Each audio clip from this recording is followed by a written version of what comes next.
বললাম, আমরা এখানে প্রত্যেকে কি জন্য এসেছি? একজন বলুন, কি করতে এসেছি? হরিনাম শুনতে। লাভ কি? হ্যাঁ, আমার কথা যদি বা মন দিয়ে শুনেন, অনেক কথা জানিয়ে যাব, তবে মন দিয়ে শুনতে হবে। হরিনাম শুনবো কেন? লাভটা কি? কি দরকার? আমি 3 ঘন্টা এখানে কি বলবো, কি লাভ? তার থেকে তো টিভি চালালে অনেক কিছু, তাই না? বাড়িতে সকলের টেলিভিশন আছে, টেলিভিশন চালালে পশু জন্তু জীব জানোয়ার সবকিছু দেখা যাবে। কিন্তু এখানে এসে উপস্থিত হয়েছে কেন? কারণটা শুনে নিন। আমরা প্রত্যেকে আছি ভক্তির সন্ধানে। একটু ভক্তি কোথায় পাওয়া যাবে, একটু ভক্তি কোথায় পাওয়া যাবে, শুধু এই সন্ধানটা গেছে। কেউ জানি না কোথায় ভক্তি পাবো, এটা কেউ জানি না। আর ভগবান সব থেকে পছন্দ করেন কি? ভক্তি। আমি 50 কেজি তরমুজ নিয়ে এলাম, আমার পকেটে পয়সা আছে, 50 কেজি তরমুজ নিয়ে এলাম আর 2000 কেজি সন্দেশ নিয়ে এলাম, নিয়ে এসে ভগবানকে দিয়ে দিলাম, খাও। ভগবান খাবে? আর ভক্তি করে যদি একটা বাতাসের উপরে একটা তুলসী পাতা দিয়ে বলি, গোবিন্দ এটাও যে দিয়েছি, এটাও তোমার কৃপার বলেই দিয়েছি, যদি তোমার ইচ্ছা না থাকতো হয়তো এই বাতাসাটাও আমি দিতে পারতাম না, তাই না? তাহলে এসেছি কেন বললাম? ভক্তির সন্ধানে। আর ভক্তিটাকে কভাবে ভাগ করা যায় বললাম না, অনেক কিছু জানাবো। ভক্তিকে ভাগ করে যায় 9টা ভাগে, বলা হয় নববিধা ভক্তি। একটু মন দিয়ে শুনবেন, এই 9টা কি কি? 9টার মধ্যে প্রথম হলো শ্রবণ, ভগবানের নাম শোনা। এখন কি করতে বলেছেন? বোঝা গেল? ভক্তির প্রথম কি? ভগবানের নাম শোনা। দ্বিতীয় ভক্তি, 9টার মধ্যে দ্বিতীয় কীর্তন, ভগবানের নাম করা। শ্রবণ কীর্তন, প্রথমে শ্রবণ ভগবানের নাম শোনা, তারপরে হলো কীর্তন ভগবানের নাম করা। স্মরণ, ভগবানকে স্মরণ করা, যেখানে খুশি করতে পারে।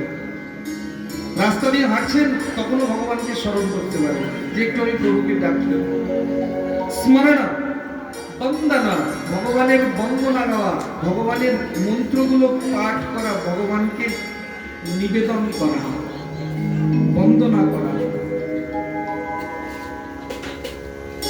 কটা বললাম? 4টে।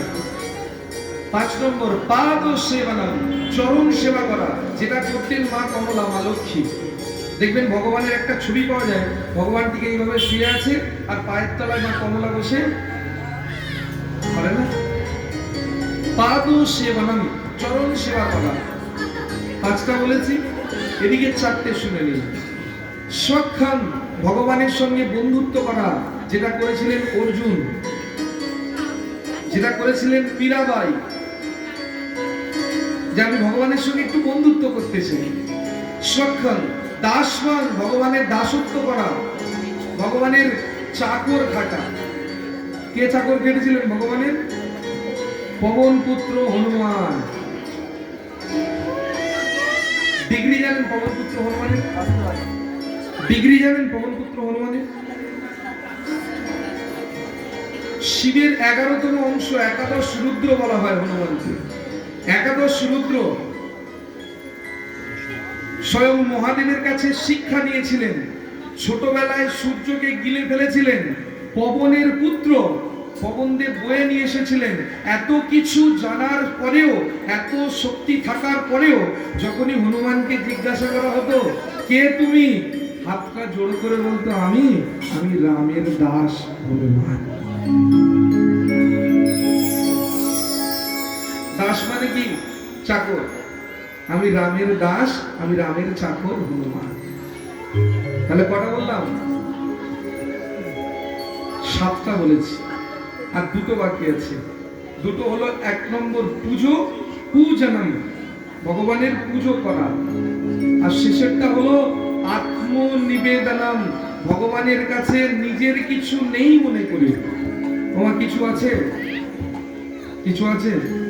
যে বলবে না যে আমার অনেক কিছু আছে, তাকে একবার একটু আস্তে আস্তে আস্তে, যে বলবে আমার অনেক কিছু আছে না, তাকে নিয়ে একটা গাড়ি ভাড়া করে এখানে সামনাসামনি একটা শ্মশানে নিয়ে চলে যাবে,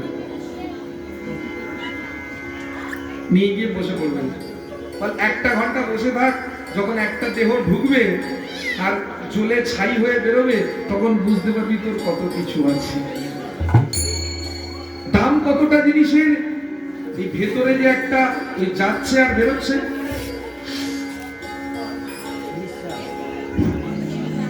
যেদিন ঢুকে বেরোবে না আর যেদিন বাইরে গিয়ে ভেতরে ঢুকবে না, হয়ে গেল সেদিন খবর শেষ।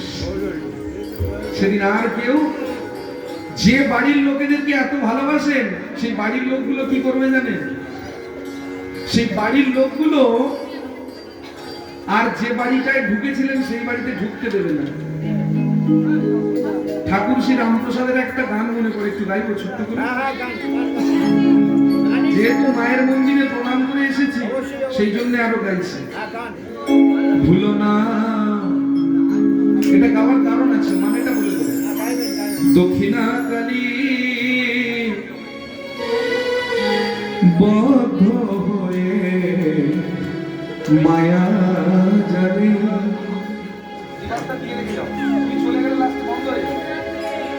ভুলো না দক্ষিণা কালী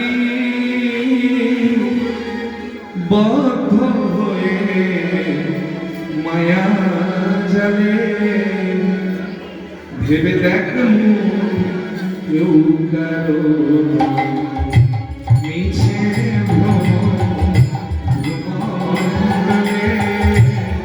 ভেবে দেখ কেউ কারো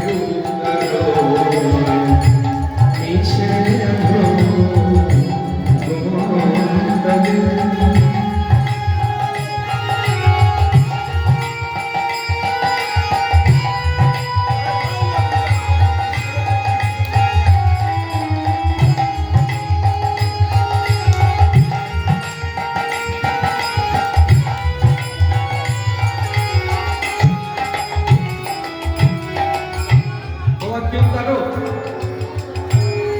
কেউ কারো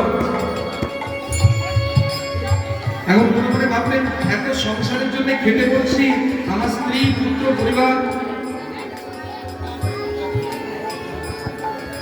এসেছি একা, যেতে হবে। জন্মেছি কবে? জন্মেছি কবে? একজন দেখি, একজন বলুন যে আজকে আমার জন্ম তারিখ, দেখি একজন বলুন। বাবার ডেট অফ বার্থ কারো জানা নাই? মা ঠিক বলেছে, বলে ওটা না, আমি জানি কিন্তু বলবো। মা ঠিকই বলেছেন। কেন জানেন? যে দিনটা আমরা জানি, জন্ম পত্রিকায় যে দিনটা আছে, ওই দিনটাতে আমি ভূমিষ্ঠ হয়েছিলাম। জন্ম অনেক আগে আমার মায়ের গর্ভে হয়ে গেছে। প্রত্যেকের, আমাদের প্রত্যেকের মাতৃগর্ভে আগে জন্ম হয়ে গেছে, তারপরে ভূমিষ্ঠ হয়েছে। যে তারিখটা মাও জানে, কবে এসে ভগবান মাতৃগর্ভে প্রাণ দিয়েছে, কবে মায়ের গর্ভে আমার বুকের বাদিকটা কেঁপে উঠেছে, সেটা মাও বলতে পারবে না। তাহলে জন্মেছি কবে জানি না, আর মরে যাবো কবে?